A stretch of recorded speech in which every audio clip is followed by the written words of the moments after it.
Someone's asking, how do you use the Rav drum during meditation sessions? They're asking, they have they already have a handpan, but they don't really have any background in drumming. That's probably the best thing you can have if you've never, if you want to use it for meditation sessions, is to not have any background in drumming, actually. The three of us, we have a teacher who's been doing meditation and yoga and all these kind of different practices with sound healing for over 45 years. And so we go into like a lot of talks about how to use music, because the three of us are also part of a sound healing group called Dream Seed. And what we do is we basically set up sound healing ceremonies where we have an altar place, people come and they lay down, and we basically just go into sound for about 2 hours or so. We do this in Brooklyn. And, our teacher is always saying, can you just get out of the musician mind? Can you get out of the performance mind? Can you get out of the linear, the rigid, and become flexible? Can you be responsive to the moment? Can you be tuned into the energy of the moment? And that's so much of what the teaching with sound really becomes. It becomes less about a performance, less about showing off, and a lot more about like acupuncture. How can the sound be used to really like push people into a deeper state of awareness, a deeper state of emotion?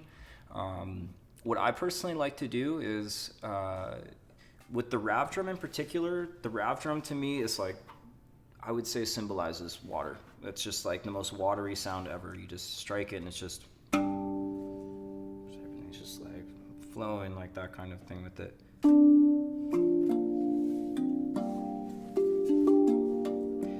So as the Rav drum to me symbolizes water, I like to think about using it in a way that invokes kind of that emotion of water, this sense of like spaciousness, expansiveness, a place of emotions flowing, a place of kind of peace and tranquility. And depending on like what's happening in the space, whether you're playing for yourself or if you're playing for other people, like what are the emotions that are kind of occurring within you? And if you're in a place, if you're playing for yourself, where maybe like Mateo is saying you had a stressful or hard day or work, then at moments it's good to like bring the fire into the water so you can play quickly and fast with the instrument.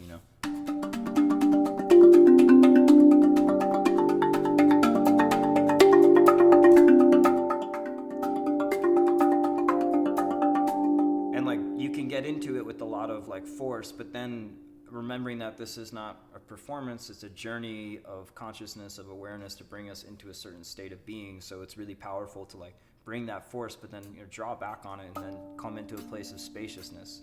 And what's really beautiful about the Rav drums in particular is that they have so much sustain and delay in the way that with the notes that are struck. Like you can hear just when you hit the bass note how long it goes for.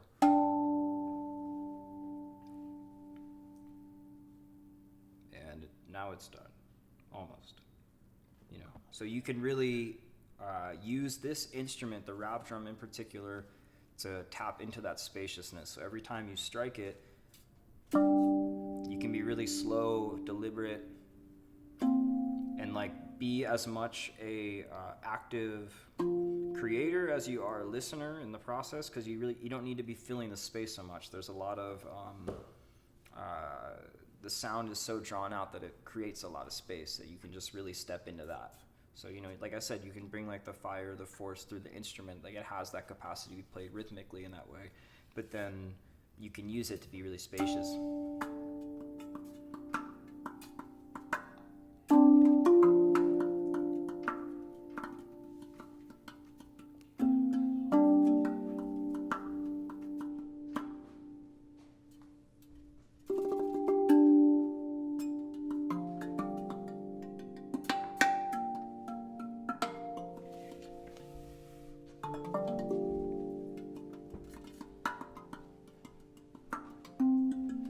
And so a lot of what I've learned from working with my teacher and working with different,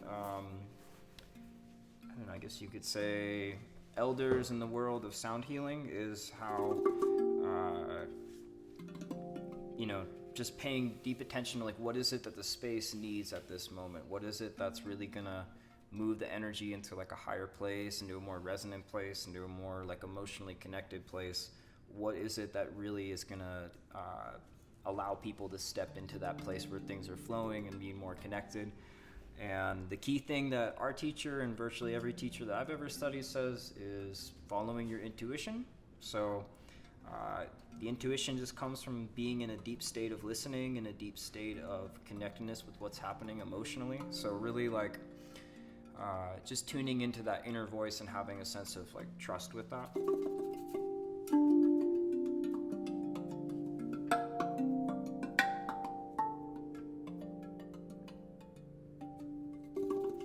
And, you know, I feel like with these instruments in particular, like they were created not really as musical instruments, to my understanding. They were and they weren't. They were created like as sound sculptures. They were created as an artistic expression that could allow people to connect to themselves and to others in a way that maybe just wasn't, that door wasn't open for people originally. And like what Matteo was saying is that there's no right or wrong way to hit it. The idea is like that whatever you do, wherever you touch it, it's going to sound really good. And that's one of the things that I always love about sharing the instrument with people, especially people who are not musicians, is that they just come to it right away and like, oh wow, everything I do works. It's not like there's a learning curve like with a guitar where, you know, you'll spend months just trying to hold the thing correctly and then and it still sounds really whack. But what's nice about the handpan is like an infant can come up to it and touch it and immediately like a beautiful sound is coming through.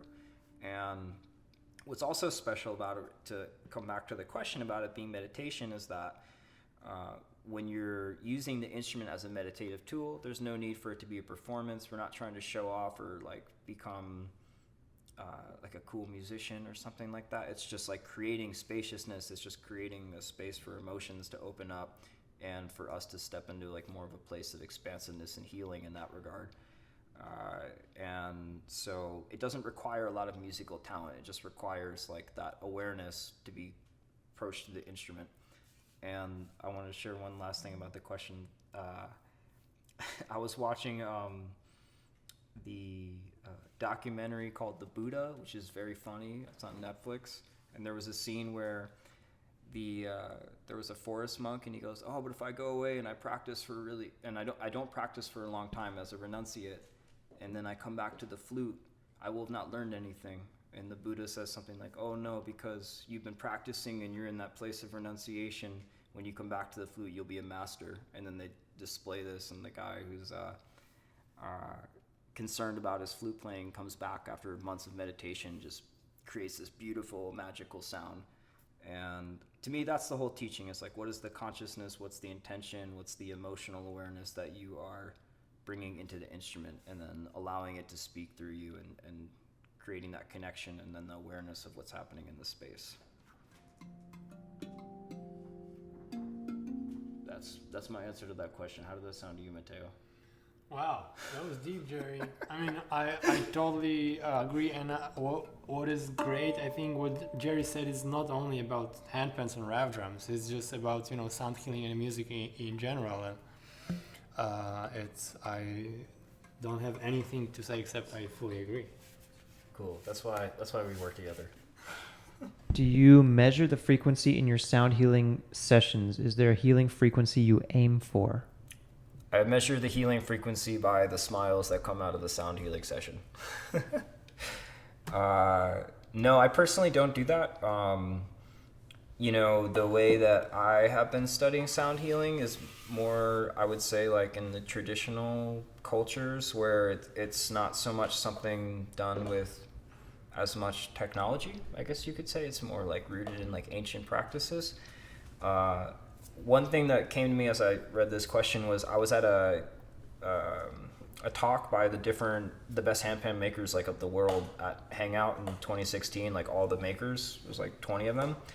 And someone asked the question like, oh, like what's the difference between, you know, 432 and 440? And I can't remember the guy who said it. But anyways, the handpan maker said that.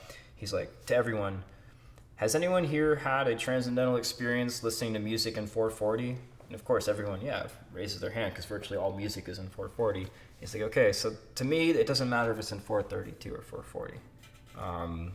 You know, I don't think that's necessarily, I don't know if that's what you were asking or not, but that's something that came to me when you asked that question.